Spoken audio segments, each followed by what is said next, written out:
What up, gang? Carolina Jackpot coming at you Tuesday, February 18th. And a little college football news to talk about today.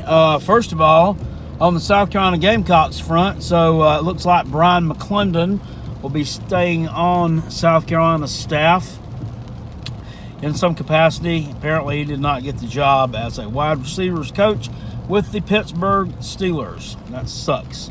Number one, because kind of question what his passion and desire for being a position coach at South Carolina is now after he was demoted from offensive coordinator and play caller from last year. And it sucks for him because he can't move forward with his professional career, at least not right now. Rod Wilson coming in to be the linebackers coach, coach for the Kansas City Chiefs in assistant's capacity last year or so, and former Gamecock player. Graduated in 2005, he was drafted in 2005. I don't know if he graduated or not. Probably didn't, because, they don't graduate players down there. But anyway, he played for Lou Holt, and I almost forgot about him. But good to see a former Gamecock player on staff now. And, there was a little bit of talk about Deuce Staley, who's running backs coach for the Philadelphia Eagles, perhaps coming home to be the running backs coach for South Carolina in maybe preparation that he might take over the head coaching spot when they finally cut Boom's fucking strings, whenever that's going to be. But I don't know. Must not be a whole lot to that, and I'm sure that Muschamp probably wouldn't really want to entertain the thought of bringing him back in to the fold there, because of why he would be wanting to come in.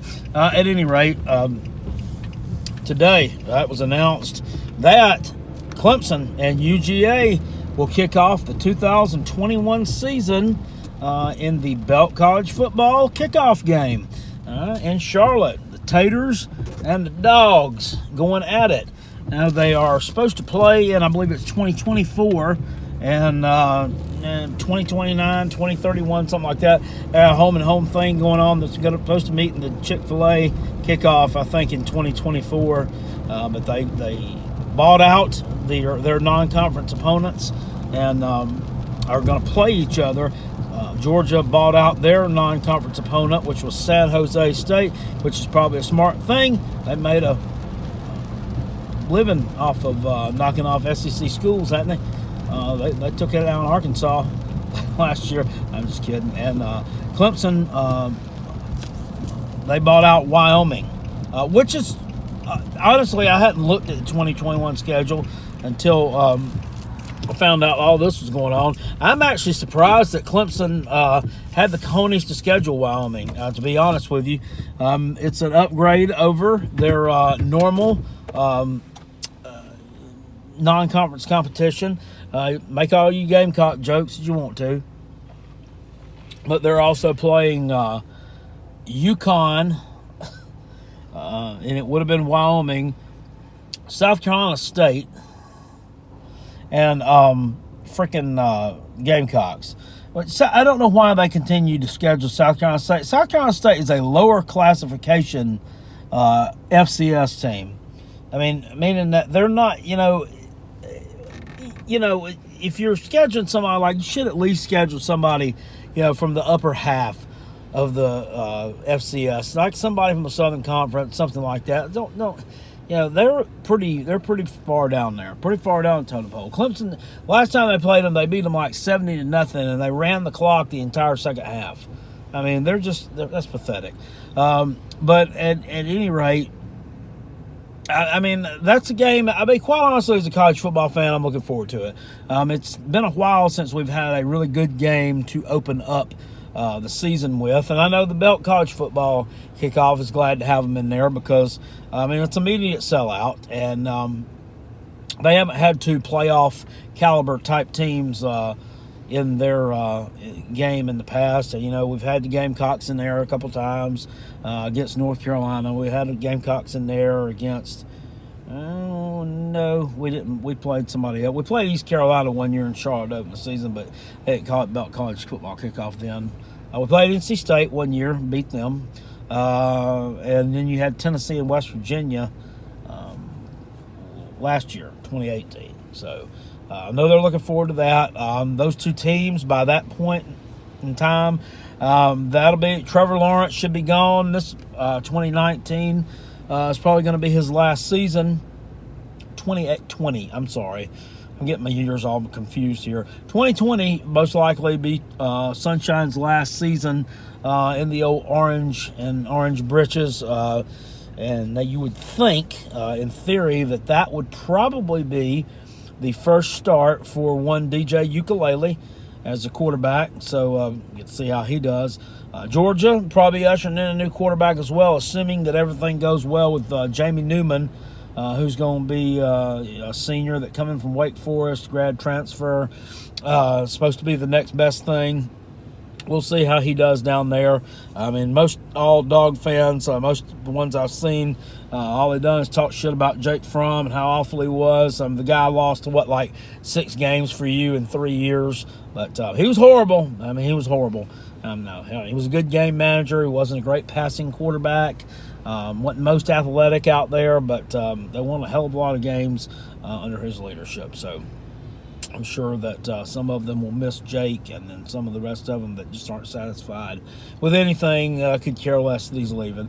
I know George is supposed to be really good defensively this coming year. I haven't really dove into that a whole lot, but I would think a lot of those players will probably be gone by the time this 2021 opener comes around. Same thing with Clemson. A lot of the ones they got now will be gone. Both teams recruit really well, though, so the cupboard certainly won't be bare. This will be a good game. It'll probably be a matchup, maybe between two top 5 teams.